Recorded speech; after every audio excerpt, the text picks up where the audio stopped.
Bonjour tout le monde, bienvenue dans notre webinaire en collaboration avec Displace sur le sujet de Digital Out of Home. Moi, je m'appelle Kate Bogart et je suis Head of Client Service chez Programmads. Et donc, un grand merci de nous rejoindre pour ce webinaire dédié au topic Digital Out of Home organisé en collaboration avec notre partenaire Displace. Aujourd'hui, ensemble, nous allons explorer les opportunités de Digital Out of Home, les bonnes pratiques à adopter, mais aussi à répondre à vos questions. Donc, n'hésitez pas à les poser dans le chat, mais aussi à la fin de la session. Un grand merci, Gauthier, pour nous rejoindre aujourd'hui et à toute l'équipe de Displace pour leur collaboration. Et je vous souhaite alors un très bon webinaire à tous. Un tout grand merci, Kate. Bonjour à tous. Donc, moi, c'est effectivement Gauthier Mine. Je suis Head of Sales Benelux pour Displace. Donc, voilà, je travaille sur la Belgique, les Pays-Bas et le Luxembourg. J'ai l'honneur aujourd'hui de vous présenter Displace. Donc, on va voir ensemble plusieurs parties sur cette présentation pour aller vraiment, voir quel est l'impact de ce média sur des stratégies médias omnicanales. Donc, alors, comment la présentation va se diviser? Elle va se diviser en 5 parties. On va d'abord voir ce que propose Displace et ce qu'est le Out of Home en Belgique, mais aussi au niveau international dans les autres pays. On verra l'impact du Digital Out of Home sur l'attention, qui est devenu quand même un des KPI les plus pertinents dans notre secteur d'activité. Ensuite, on verra l'influence du Digital Out of Home sur les autres canaux, voir un peu ce que ça peut avoir comme impact quand on fait ce qu'on appelle de l'omnichannel. Ensuite, on verra pourquoi utiliser de l'achat programmatique pour acheter des écrans, de l'inventaire sur les écrans digitaux. Et puis, on terminera par une démo Displace. Alors, comme l'a dit Kate, n'hésitez pas si vous avez des questions, n'hésitez pas à me les poser dans le chat et on y répondra en fin de présentation. Alors, la première partie, qui est donc la suite Out of Home de Displace. Avant de commencer, avant de vous présenter les services qu'on propose en fait à nos clients, je voudrais d'abord vous présenter Displace, qui est une entreprise bordelaise spécialisée dans l'out of home. Donc, on est ce qu'on appelle une DSP, une Demand Side Platform. Donc, c'est une plateforme qui va permettre aux agences et aux clients d'acheter des inventaires out of home partout dans le monde. Et donc, on a des bureaux aussi un peu partout dans le monde. Donc, moi, je m'occupe du Benelux, mais on a aussi la France, l'Allemagne, l'Angleterre, l'Italie, le Brésil. Et on positionne en fait des personnes un peu partout dans chaque pays où on a un inventaire out of home qui est pertinent. Notre secteur d'activité, c'est donc les agences et les marques. On s'est vraiment spécialisé dans l'out of home. On propose des services en plus que je vais vous présenter sur la plateforme. Mais notre cœur d'activité, c'est vraiment l'activation des écrans digitaux, que ce soit dans les rues, dans les centres commerciaux, dans les salles de sport. On a vraiment une multitude d'écrans qui sont disponibles aujourd'hui dans les différents pays. Et donc, ça, c'est vraiment là-dessus qu'on va se concentrer, c'est d'avoir des campagnes à la performance sur des écrans digitaux. Donc, je disais justement qu'on était une DSP. Donc, une DSP, c'est une Demand Side Platform. Et en fait, on va se positionner entre les agences qui vont vouloir créer leur campagne publicitaire et acheter de l'inventaire sur les écrans digitaux et les média owners qu'on connaît tous, par exemple JCDecaux, Clear Channel, qui sont les plus connus, qui, eux, vont mettre en vente, en fait, les espaces publicitaires sur leurs écrans digitaux. Et entre la DSP et les média owners, on a ce qu'on appelle une SSP, qui est une plateforme un peu comme une DSP, mais qui va permettre justement aux média owners de vendre leurs espaces publicitaires. Et en fait, on est connecté à tous les écrans digitaux. Donc, voilà, les plus connus sont JCDecaux et Clear Channel, mais on verra par la suite qu'il y a aussi plein d'autres acteurs qui proposent des écrans digitaux qui vont être activables via des plateformes comme Displace. Et à côté de ça, on a aussi ce qu'on appelle une DMP. Donc, une DMP, c'est une Data Management Platform. Et ça va nous permettre en fait d'utiliser de la data pour aller vraiment créer des campagnes à la performance. Mais je reviendrai aussi avec des exemples par la suite et des cases de campagne où on a pu utiliser la data de nos clients pour aller vraiment sélectionner les meilleurs écrans au meilleur moment et pour toucher la bonne audience. Alors, voilà, donc au niveau de l'inventaire, donc on va commencer par la Belgique.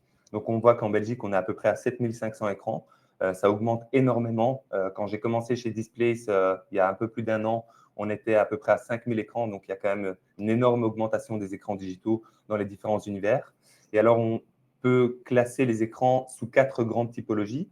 Donc, on a les écrans outdoor qu'on va retrouver dans les rues. Donc, souvent, les écrans JCDecaux, Clear Channel, mais on a aussi Blowout Media, donc vraiment des écrans plus grands, qui génèrent énormément de visibilité. Ensuite, on a ce qu'on appelle les écrans retail. le nom le dit lui-même, donc les écrans dans les supermarchés, où là, on a par exemple Delhaize, qui a énormément d'écrans en Belgique, JCDecaux, qui a pas mal d'écrans aussi dans les carrefours et dans les entrées des supermarchés, et encore d'autres acteurs comme Albert Heijn, qui est plutôt présent dans le nord du pays. On a les écrans transit, qu'on va plutôt voir dans les métros, mais aussi dans les train stations. Donc là, c'est Clear Channel qui détient tous les écrans dans les gares.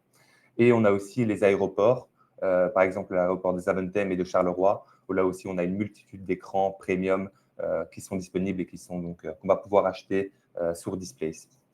Et puis je terminerai par les écrans place-based, où là on va regrouper les écrans dans les salles de sport, dans les entreprises, dans certaines universités. Et donc là aussi, on a pas mal de potentiel qui se développe de plus en plus et de plus en plus d'écrans aussi qu'on peut activer. Voilà. Alors, au Luxembourg, on est sur un beaucoup plus petit pays, donc fatalement aussi un beaucoup plus petit inventaire. Donc là, on n'a que 2 régies finalement. On a JCDecaux et la régie média Delhaize qui détiennent en fait les 154 écrans. Donc voilà, petit marché, mais tout de même avec des écrans intéressants pour aller réaliser des campagnes sur ce pays-là. On a la France. Donc la France, c'est 51 000 écrans au total. Et là, on peut voir qu'on a vraiment, à côté des grands média owners, on a plein d'autres acteurs en fait qui ont aussi énormément d'écrans de disponibles. Voilà, donc ça, c'était la première partie de la présentation. Et là, je vais vous parler maintenant de l'impact du Digital Out of Home sur l'attention. Et on va voir ensemble quelques statistiques qui vous montrent à quel point c'est un média qui permet de toucher l'attention et vraiment d'aller pousser à l'action et de créer cette notoriété, cette considération, mais aussi à pousser à la conversion, donc à l'achat. Quelques chiffres justement sur le média en Belgique. Donc, on a plus de 20% de croissance sur l'année 2024. Donc, c'est un des seuls médias qui a un taux de croissance aussi élevé. Donc là, on voit qu'on a un énorme chiffre d'affaires publicitaire qui est prévu pour 2025. 22% des investissements sont réalisés sur des plateformes programmatiques. Alors, des plateformes programmatiques comme Displace, donc des DSP. Et 30% des campagnes en Belgique ont été diffusées par Displace. Donc, on est vraiment occupé à se positionner comme leader sur le marché en Belgique. En France, on l'est aussi. Et aussi, on voit que fatalement, il y a de plus en plus d'agences qui passaient en direct et qui aujourd'hui décident de passer via l'achat programmatique pour des raisons que je vais vous présenter dans les slides suivants. Au niveau de l'attention, donc ça, c'est une étude qui a été réalisée sur à peu près 1000 personnes où les personnes ont dû répondre s'ils trouvaient que tel média était intrusif et si ce média-là avait pu toucher leur attention et avait pu les pousser à l'action. Et on voit ici que l'out of home, en comparaison à la presse, les réseaux sociaux, la radio, Internet et la TV, finalement, se positionne en première position. Donc, encore une fois, vraiment un média intéressant pour aller toucher l'attention. Quelques statistiques. Donc, la première, c'est que l'attention pour le DOH, c'est 4,5 secondes. Pour l'out of home, c'est seulement 3,5 secondes. Enfin, seulement, ça reste très bien. Mais du fait qu'on a un côté dynamique, que c'est de la vidéo finalement, on arrive à toucher l'attention et l'attention est donc plus longue quand on fait des campagnes sur des écrans digitaux comparés à des écrans classiques. Le brand recall qui est plus de 2 fois supérieur aussi à la moyenne, donc comparé aux autres médias, et puis une attribution de marque qui est aussi ultra pertinente. Et donc ça, on verra aussi par la suite. Toutes ces statistiques, on a pu les mesurer en utilisant ce qu'on appelle des brand lift surveys qui vont nous permettre en fait de récupérer des informations sur les campagnes qu'on a pu gérer. Ça, c'est pour la deuxième partie. Alors, on rentre maintenant dans la troisième partie qui est l'influence de ce canal sur les autres canaux de communication. Donc, l'out of home, c'est un média qui est percutant, qui est apprécié. Donc, 76% des personnes qui ont vu, qui ont généré une action l'ont fait après avoir vu une publicité sur un écran digital. Et aussi, on a un uplift de 54% sur le search quand il est combiné à l'out of home.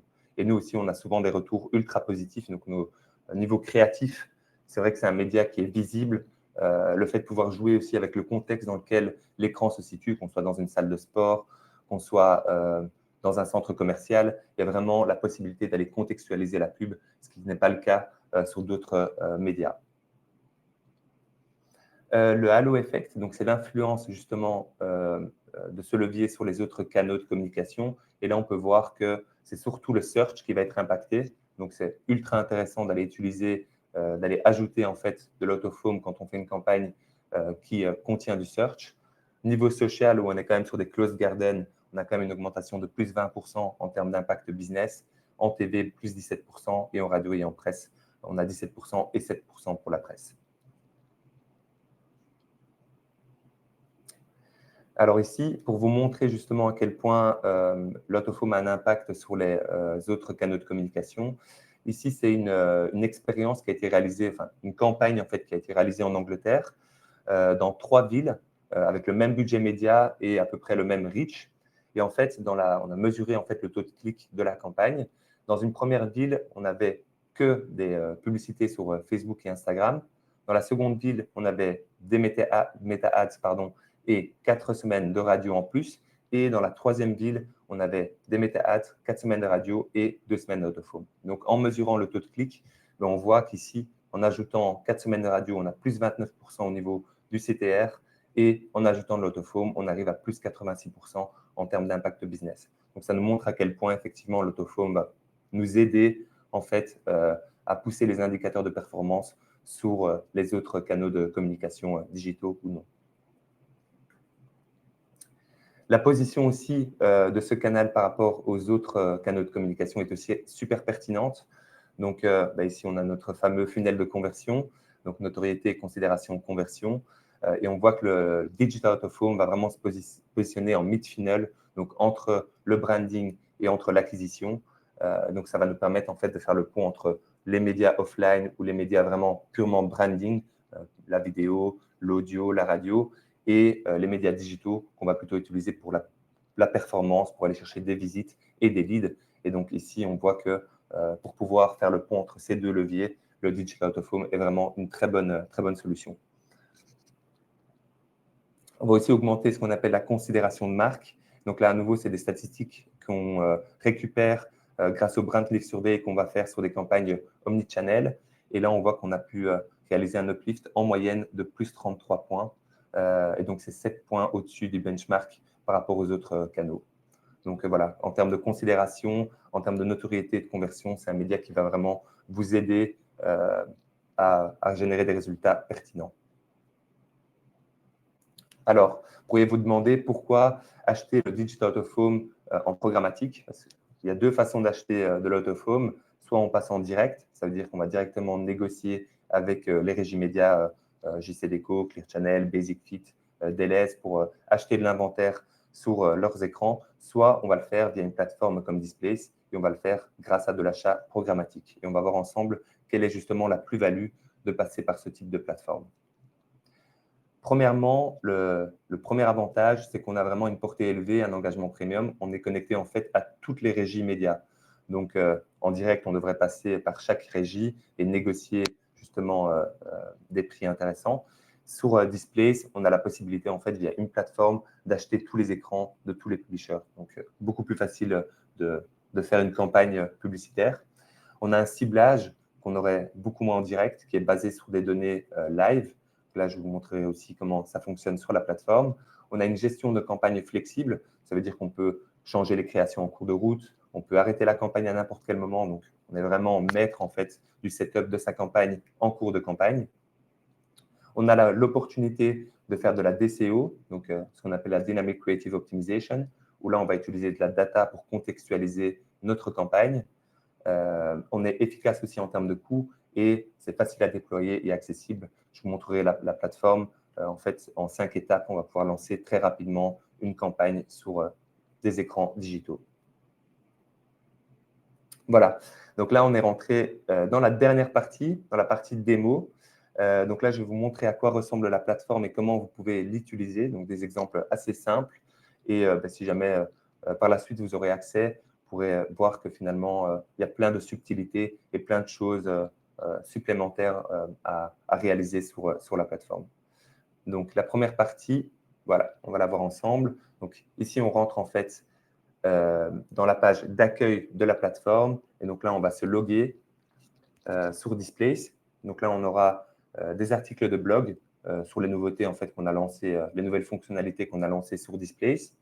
Et on aura une première page inventaire qui va vous permettre en fait d'avoir une vue sur tout l'inventaire. Donc, tous les pays en couleur sont les pays où on aura de l'inventaire. Et donc là, on va pouvoir cibler par pays. Donc là, on est par exemple sur la Belgique. Voilà. Et on va rajouter par exemple le Luxembourg en plus. Et on voit ici justement que tous les différents types d'écrans vont s'afficher en live par rapport au ciblage qu'on a ajouté. Alors ici, en termes de localisation, on va pouvoir être plus précis, cibler des rues, cibler des codes postaux, cibler des villes et ajouter même un périmètre autour des rues, par exemple, qu'on souhaite cibler pour aller toucher tous les écrans qui vont se situer autour.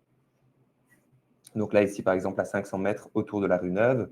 On va pouvoir aussi cibler par venue type, donc par typologie d'écran. Ben, imaginons ici, je souhaite que être présent dans les écrans dans le retail ou dans les écrans dans les salles de sport et dans les écrans dans les métros. Donc voilà, ici, ça nous fait un total de 71 écrans qui sont positionnés dans un rayon de 500 mètres autour de la rue Neuve, qui reprend donc les écrans retail, les écrans street et les écrans dans les salles de sport, donc dans les Basic Fit. Et là, par format, donc en Belgique, c'est souvent du 1080 x 1920 et c'est du format 6 secondes. Ça dépend de marché en marché. En France, par exemple, c'est souvent du 10 secondes. Et là, on a accès du coup à tout l'inventaire, tous les deals qu'on va pouvoir sélectionner par la suite. Donc ici, c'est vraiment juste une page d'inventaire qui nous permet d'avoir une vue globale sur tous les écrans et sur tous les filtres qu'on va pouvoir ajouter dans notre setup. Là, on va rentrer dans la deuxième partie. Donc là, on va aller créer une campagne ensemble. Je vais vous montrer à quel point c'est vraiment facile d'aller lancer une campagne. Donc, on va ici créer la nouvelle campagne. Voilà, on va la nommer. Donc ici, c'est un test campagne. On va l'appeler test campaign. Ici, quand vous aurez accès à la plateforme, vous aurez votre agence qui sera affichée. Donc, il faudra juste sélectionner son agence. Ensuite, on va sélectionner l'annonceur. Donc, même chose, vous aurez vos annonceurs qui seront aussi disponibles dans cette partie-là. Et puis, on va choisir l'objectif. Donc, branding, visibility, drive to store. Mais ici, on va se concentrer sur la notoriété. Deux possibilités, soit on crée la campagne en self, soit en manage. Donc, ça veut dire qu'en self, on va nous-mêmes aller créer le setup. Et en manage service, on a une équipe à Bordeaux qui va vous aider, selon votre briefing, à créer la campagne. Donc ici, on est dans le dashboard. On a accès au budget de campagne, aux spends, aux impressions, etc. Et là, on a aussi un nouvel outil qu'on a lancé il y a quelques mois qui s'appelle Campaign AI, qui est basé, le nom le dit lui-même, sur l'intelligence artificielle. Et donc là, vous allez pouvoir en fait partager votre briefing de campagne et la plateforme va vous proposer des scénarios de campagne. Donc, ce sera tout de même à vous d'aller réaliser le setup de la campagne, mais vous aurez justement des recommandations basées sur l'intelligence artificielle qui vous permettront de penser à des nouveaux écrans, penser à des nouvelles stratégies de data. Donc aussi intéressant, et ça permet aussi de gagner du temps de réflexion. Voilà, donc ici, au niveau du dashboard, donc comme je le disais, notre campagne n'est pas live, donc c'est pour ça qu'ici, on n'a pas encore de spend, on n'a pas encore de date de campagne, on n'a pas encore d'impression, mais une fois que la campagne sera live, toutes ces informations seront disponibles ici. Ce qu'on peut voir ici, c'est tous les services qu'on va pouvoir ajouter à la campagne. Donc, Manage My Campaign, cela veut dire que quelqu'un de chez Displays va vous aider à créer votre campagne. Brand Lift Survey, c'est ce dont je parlais, c'est le fait d'avoir une étude post-campagne. Donc, ça veut dire qu'on va récupérer 250 personnes qui vont répondre à un questionnaire et ça va vous permettre de récupérer des informations sur est-ce que les gens ont vu la publicité, est-ce que les gens ont reconnu la marque, ont vu le logo, etc. Creative Adaptation, c'est pouvoir adapter les créations au Digital Out of Home, si vous n'avez pas l'occasion de le faire. Et puis, la DCO. Voilà, donc ici, on voit que c'est assez simple. En fait, pour ajouter un service, il suffit juste de cliquer sur le service pour l'ajouter au setup de votre campagne. Même chose, donc possibilité aussi de créer des mock-ups de campagne. Si vous avez besoin d'aide en termes de stratégie média ou même de faire des campagnes Drive to Store et de mobile retargeting, vous allez pouvoir l'activer directement sur cette partie-là du setup. Voilà, donc ici, on est rentré dans notre première line item. Donc là, on est vraiment dans le setup de campagne. Donc, premier choix, choisir entre Programmatic Non-Guaranteed ou Programmatic Guaranteed. Une fois que c'est fait, on arrive dans les 5 étapes de campagne. Donc ici, on a la première étape qui est le setup, où là, on a vraiment toutes les informations de base. Donc là, on va nommer notre line item. Hop, donc ici, par exemple, test Belgium, vu qu'on fait un test sur la Belgique. On va pouvoir établir un budget de campagne. Donc ici, par exemple, 5 000 €. On va choisir la localisation. Donc ici, c'est une campagne en Belgique. Et on va pouvoir adapter les dates. Donc là, par exemple, on va faire une campagne du 23 juin. voilà, aussi juillet. Et puis, on a l'opportunité, en fait, de faire du day partying. Donc, soit on achète à tout moment de la journée, soit on achète selon ce qu'on appelle un custom day partying. Et alors, on va pouvoir choisir les jours de la semaine et les heures de la journée où on souhaite être disponible, où on souhaite être affiché, en fait, sur les écrans digitaux qu'on a sélectionnés. Donc là, par exemple, on va changer les heures et on va être présent, voilà, aux heures de pointe, donc entre 7h et 10h, et par exemple, de 14h à 20h.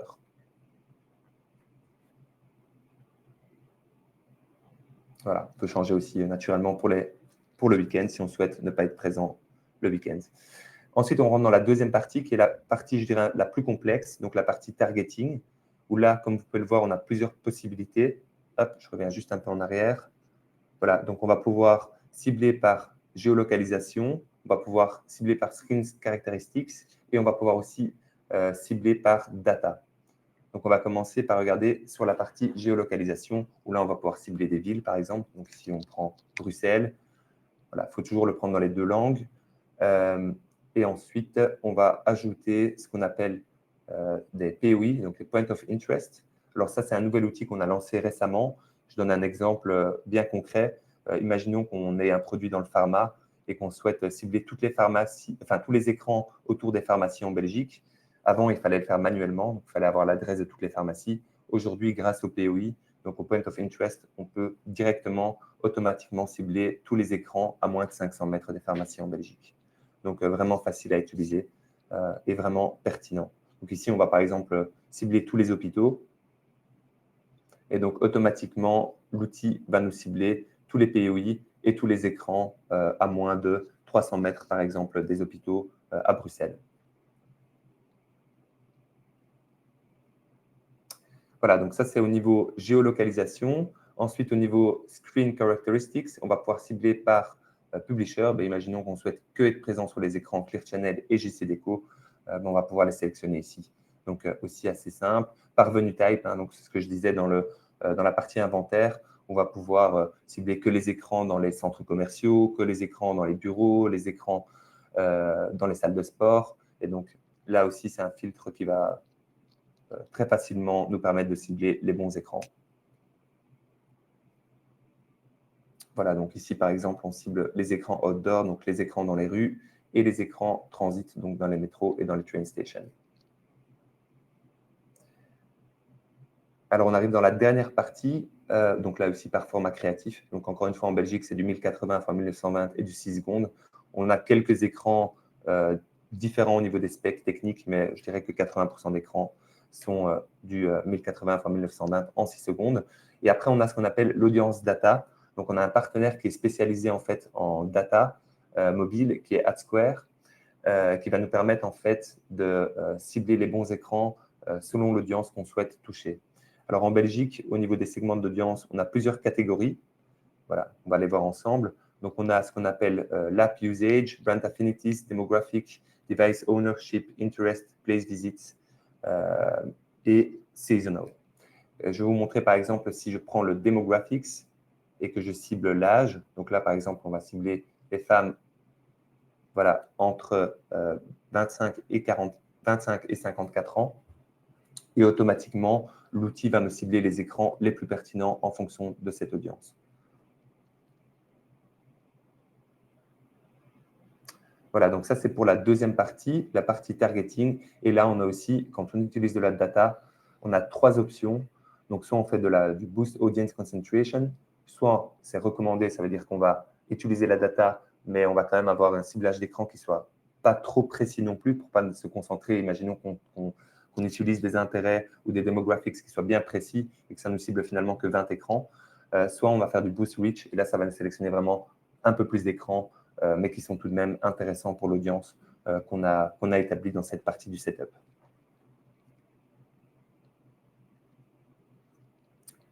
Voilà, ensuite on rentre dans la troisième étape, qui est la partie buying. Donc dans la partie buying, on va avoir accès à ce qu'on appelle les deals. Donc ça, c'est tous les deals des différentes régies publicitaires, et on va pouvoir sélectionner les deals qui nous intéressent. Donc ici, on a par exemple les deals Clear Channel, le deal JCDecaux, et là, c'est juste en fait sélectionner le bon deal avec la bonne quantité d'écran. Voilà, donc là, on a sélectionné les deals qui sont intéressants pour nous. Hop. Alors, voilà. Je vais vous montrer ensuite, donc la troisième partie. Hop, je vais revenir juste en arrière. Voilà, hop, et on y est. Voici, donc là, on a sélectionné les deals et on va pouvoir aussi sélectionner ce qu'on appelle le bidding et le pacing. Donc, comme c'est de l'achat programmatique et qu'on place des enchères, on doit augmenter le CPM pour être sûr de gagner les enchères. Et donc, nous, ce qu'on recommande, c'est une augmentation de 15%, mais ça dépend effectivement de ce que vous souhaitez faire. Donc, il est adaptable. Et puis, la dernière partie ici, sur cette troisième partie du setup, c'est ce qu'on appelle le trigger. Donc là, c'est le fait d'aller utiliser de la data externe comme la météo, la température. On peut voir qu'il y en a d'autres également qui sont disponibles. Donc la météo, la température, pollution de l'air, l'UV index et le trafic pour aller aussi ajouter ces éléments de contexte à notre diffusion. Donc ici, par exemple, on peut utiliser la température et se dire, voilà, moi, je veux que diffuser ma campagne quand il fait 0 degré, quand il fait plus de 15 degrés, par exemple. On pourrait penser, par exemple, au deuxième trigger qui est disponible ici, qui est l'UV index. Imaginons qu'on souhaite faire de la pub pour une crème solaire. On voudrait que être présent quand l'UV index est vraiment élevé. C'est tout à fait possible de le faire grâce à l'achat programmatique sur Displays. Et naturellement, la possibilité d'en sélectionner 2 en même temps. Hop, voilà. Ensuite, on a la quatrième partie de setup, qui est donc la partie la plus simple. Enfin, il y a la partie aussi 5 qui est juste le lancement de campagne. Mais dans la partie 4, on va juste pouvoir ajouter les créations, en fait. Donc, on a ici accès à toutes les spécifications techniques. Donc, ici, c'est des écrans 1080 x 1920. C'est du 6 secondes. On peut livrer du JPEG, de l'MP4 ou de l'HTML. Donc, nous, on va toujours pousser naturellement à la vidéo. C'est tout l'intérêt du Digital Out of Home. C'est vraiment d'avoir de l'impact et d'aller toucher l'attention, comme on a pu le voir dans la présentation. Et donc là, on a accès justement à toutes les informations pertinentes au niveau des spécifications techniques. Voilà, une fois qu'on a ajouté les créations, on va pouvoir tout simplement, donc ici, l'ajouter via nos fichiers sur notre ordinateur. Et une fois que c'est fait, on va pouvoir arriver dans l'étape 5, qui est juste en fait le lancement de la campagne. Alors moi, je suis sur un compte Displays, donc je ne pourrais pas le faire de mon côté, mais c'est juste un bouton qui permet en fait de lancer la campagne et d'être live. Voilà, donc ça, c'était pour la création de campagne. Et ensuite, je vais vous montrer à quoi ressemble une campagne qui est live et toutes les informations qu'on va pouvoir retirer de notre campagne. Donc ici, on va rentrer dans notre liste de campagnes. Voilà. Et on va avoir accès à toutes les campagnes qui ont été réalisées. Moi, j'ai ici accès à toutes les campagnes qui ont été réalisées au niveau international. Mais là, on va prendre par exemple une campagne qui a été réalisée à Cannes pour les Cannes Awards, où on était présent dans les aéroports, donc dans l'aéroport de Cannes. Et donc là, ici, on a accès justement à la campagne, toutes les informations de dépenses, les dates de campagne, la quantité d'impressions, la quantité de play, la quantité de fois qu'on a été diffusé sur l'écran, le coût par 1000 impressions. Voilà, donc toutes les informations pertinentes aussi au niveau des services qui ont été activés sur cette campagne. Et quand on descend ici un peu plus bas, on va avoir aussi toute la partie reporting qui va nous permettre de récupérer vraiment les statistiques globales. Donc là, même chose, hein, c'est toutes les informations qu'on a pu voir au-dessus. Donc on était présent sur une localisation, donc l'aéroport de Cannes avec 3 écrans, 3 grands écrans. Et là, on a la distribution par heure qui est disponible, par publisher aussi. Donc ici, c'était que des écrans JC Deco. C'est pour ça qu'on voit que du bleu. Mais si on avait eu, par exemple, Clear Channel, on aurait les mêmes courbes, mais dans une autre couleur. Ce qu'on appelle le Daily Fit Rate. Voilà, toutes des informations pertinentes par rapport à la diffusion et par rapport aux écrans, donc les 3 écrans sur lesquels on était le plus disponible, le plus présent. Ce qu'on appelle le Daily Breakdown, donc les dépenses par jour et le nombre d'impressions par jour. Donc voilà, plein d'informations qui seront intéressantes en termes de reporting et qui vous permettront justement d'être complet et vraiment d'avoir toutes les informations à présenter à vos clients. Ensuite, on a la partie monitoring. Donc la partie monitoring qu'on va surtout utiliser pour voir si les créations, donc on l'a vu dans la présentation précédente, on a 5 étapes de setup. La 5e étape, c'est le fait d'aller ajouter les créations sur notre campagne. Et il faut être sûr que les créations sont approuvées par les publishers. Il y a des règles, par exemple, concernant l'alcool, mais aussi tout simplement concernant les spécifications techniques. être sûr d'avoir livré les formats au bon format. Et donc, c'est là qu'on va pouvoir voir dans cet onglet-là si nos créas ont été acceptés par le publisher. Donc, on voit qu'ici, naturellement, les 3 créas qui ont été utilisés pour cette campagne ont été approuvés par JCDecaux. Ensuite, on rentre dans la partie Analytics, où là, assez intéressant aussi, on a une carte qui va nous montrer tous les écrans sur lesquels on va diffuser et on aura accès à nouveau à toutes les informations globales, la typologie d'écran, le spend, le nombre d'impressions et on va pouvoir aussi exporter les écrans sur lesquels on diffuse pour, par exemple, l'envoyer à notre client. Et je terminerai par la partie Brand Impact. Brand Impact, le nom le dit lui-même, c'est l'impact du coup de notre campagne sur l'audience. Et donc là, on travaille avec Apidemix, qui est notre service de Brand Lift Survey, qui va nous permettre justement, comme je le disais, d'aller présenter des questions à une audience qui est passée avec son téléphone mobile près des écrans où on a diffusé notre campagne publicitaire, d'aller leur poser 5 questions qui vont porter sur la notoriété et sur la considération. On va voir ensemble à quoi ressemble le rapport. Voilà, donc ici, toutes les informations sur comment sont mesurées comment sont posées les questions, comment sont mesurés les résultats, toutes les informations par rapport à la campagne en tant que telle. Et puis, on va pouvoir ici le score de campagne, les questions qui ont été posées, ça, on les voit plus bas. Et puis après, on a toutes les informations intéressantes par rapport au ad recall, l'attribution, l'intérêt, brand image et considération. Donc, ça, c'est les résultats qui vont être mesurés par rapport aux questions qui ont été posées à l'audience. Donc, à chaque fois, avec une définition de ce que c'est et à chaque fois, les résultats par rapport au benchmark, donc par rapport à toutes les campagnes qu'on a réalisées dans le même secteur d'activité du client. Donc, ici, par rapport à l'intérêt, voilà. Et par rapport à l'image de marque. Voilà, donc ça, c'est pour la première partie de la démo de la plateforme. Ensuite, on va parler de l'outil AI, donc l'outil d'intelligence artificielle qu'on a lancé il y a quelques mois. Et là aussi, je vais vous montrer un exemple bien concret pour vous montrer comment ça fonctionne. Donc ici, c'est une campagne, donc on l'avait vu, hein, cet onglet, on va pouvoir partager, avant de créer le setup en tant que tel de sa campagne, on va pouvoir partager un briefing, donc dans n'importe quelle langue. Bon, la plateforme vous répondra en anglais parce que tout est setupé en anglais. Mais si vous avez un briefing que vous recevez d'un client, il faut juste qu'il y ait les informations capitales, comme les dates des campagnes, le budget, l'audience, etc., qui permet à l'outil d'intelligence artificielle d'interagir et de vous proposer des scénarios pertinents. Ah, je suis allé un peu trop vite. Voilà. Et donc là, l'exemple, c'est une campagne qui est réalisée pour Uniqlo, pour Black Friday au UK, 2 semaines de campagne en novembre avec un focus sur les hommes et femmes âgés entre 20 et 35 ans, avec un budget de 120K et un targeting géographique qui n'est pas précis. Donc vraiment au niveau national. Voilà, donc ça nous permet déjà d'avoir des informations intéressantes pour l'outil. Et puis, on va ajouter le site web pour que l'outil puisse analyser le pays. Et donc là, toutes les informations intéressantes, donc le budget, les dates de campagne. Voilà, donc ici, on a une période flexible. On est sur 14 jours. Au niveau gender, on est sur both gender et sur du early life. Donc, on va surtout toucher les jeunes. Voilà, donc l'outil est occupé à réfléchir par rapport au briefing. Il va nous faire un résumé rapide du briefing ici. Voilà, donc ici, toutes les informations capitales. Et puis, on peut le voir plus bas, il va nous proposer 4 grands scénarios de campagne. Par exemple, Unveil New Fashion Trends, Fashion Forward Campaign. Donc là, c'est Highlight Fashion Trends and Beauty Products to Enhance Brand Image.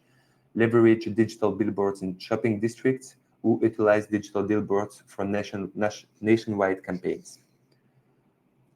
Et si on va cliquer ici sur un des scénarios, donc celui qui est par exemple recommandé par la plateforme, on va voir ici qu'on aura 6 sub-scénarios. Donc là, on a par exemple Fashion District and Male Focus. Donc on va vraiment se concentrer sur les rues où on a tous les beaux magasins, mais par exemple la rue Neuve à Bruxelles ou l'avenue Louise. Et là, on aura accès aussi à toute la data qui va être utilisée. Donc ici, on va utiliser les POI. Donc on va cibler tous les magasins qui vendent des vêtements de luxe et ce qu'on appelle les shopping centers, donc les centres commerciaux. Et au niveau des venue types, donc typologie d'écran, on va sélectionner les écrans dans les centres commerciaux, dans les supermarchés et les écrans dans la rue, donc près dans les rues en fait, où on a tous ces fashion stores. Voilà, et aussi à chaque fois le nombre d'écrans. Donc ici, par exemple, on a 5000 écrans sur cette option-là. Et après, on a les autres, donc Urban Lifestyle Outreach, et donc on va pouvoir les ajouter très facilement en cliquant sur le bouton Add to Media Plan. Donc même chose ici, Peak Shopping Hours in Malls, aussi un scénario intéressant, ou Fashion Enthusiast in Shopping Areas. Et voilà, donc très intéressant, et on va pouvoir les utiliser aussi en même temps, donc cibler plusieurs stratégies dans notre plan média. Voilà, et après, comme je le disais, donc ça ne va pas remplacer le setup de campagne, ça va vous donner en fait un support supplémentaire, mais c'est à vous d'aller remplir les informations que Campaign AI vous propose pour les scénarios que vous avez sélectionnés. Alors, on va rentrer dans la dernière partie de campagne, partie de présentation, pardon, où là, j'aimerais vous présenter quelques success stories, donc quelques cases qu'on a réalisés sur le marché belge et français, qui vous donneront aussi des idées pour vos campagnes. Voilà, donc la première campagne, c'est une campagne qui a été réalisée pour RIA. Je vais vous montrer la vidéo, j'espère que le son fonctionnera, mais elle est sous-titrée. Et après, on verra les résultats ensemble. In July 2024, as Tomorrowland draws thousands of global visitors to the Brussels airport, RIA, a leading money transfer service and converting currencies, saw this as the perfect moment to connect with travelers. But how could they cut through the noise? The solution was clear. Leveraging real-time flight data, RIA's campaign targeted specific foreign countries' residents visiting Belgium, activating JCDecaux digital out-of-home screens to deliver personalized messages right as travelers arrived. Timely, relevant, and unmissable. The result? Over 1.3 million highly targeted impressions and 2.8 times more cost-efficient compared to traditional DOH, minimizing wasted impressions, and by activating only when the right passengers were present, RIA maximized impact, turning the busy airport into the perfect stage. With Displace in View, RIA redefined digital advertising, converting real-time data into tangible results. Voilà, donc un case super pertinent, et d'ailleurs, on est la première plateforme à avoir cartographié en quelque sorte les écrans dans les aéroports. Donc ici, c'est dans l'aéroport de Bruxelles, mais c'est aussi disponible à Paris, à Londres et dans plein d'autres pays. Donc voilà, une activation vraiment basée sur la data qui est super pertinente pour ce type d'annonceur.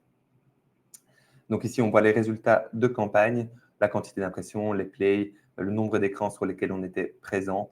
Voilà, ici, pour RIA, qui est spécialisé dans l'échange de monnaie, le fait de pouvoir cibler Tomorrowland et d'aller cibler en fait son message selon les pays, les gens qui arrivaient et selon leur pays de départ, c'est une activation qui est vraiment, vraiment pertinente.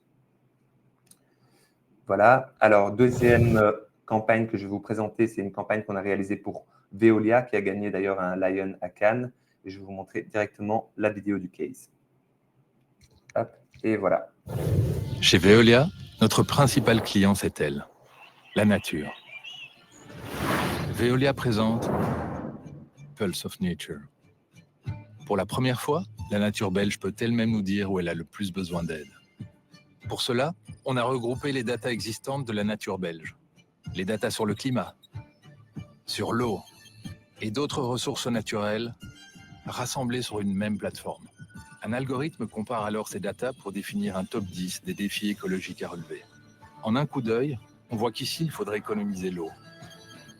La nature va alors générer un message qui invite à consommer l'eau de façon plus circulaire et le diffuser directement dans la région concernée grâce à un réseau programmatique d'affichage digitaux. La nature dispose ainsi des clés de notre communication pour inviter elle-même les entreprises et les acteurs publics locaux à découvrir les solutions Veolia pour l'aider concrètement. Découvrez un top 10 des défis de la nature sur pulseofnature.be.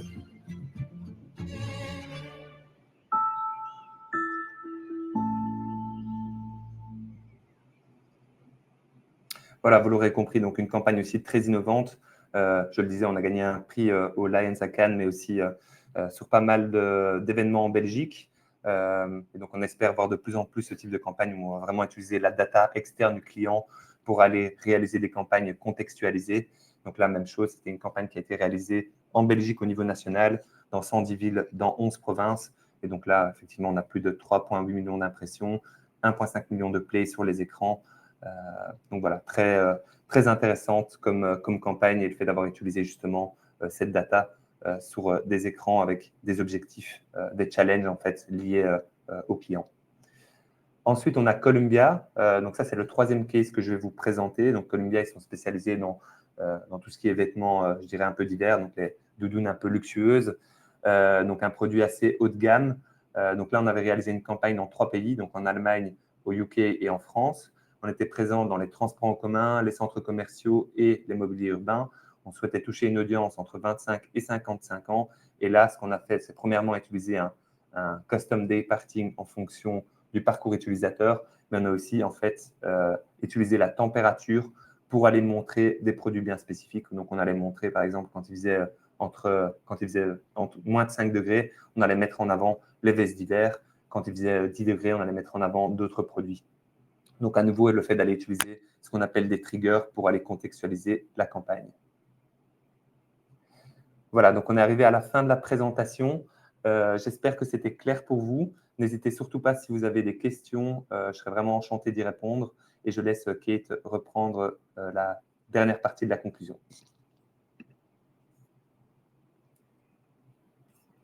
Merci beaucoup, Gauthier. Est-ce qu'il y a encore des questions du groupe?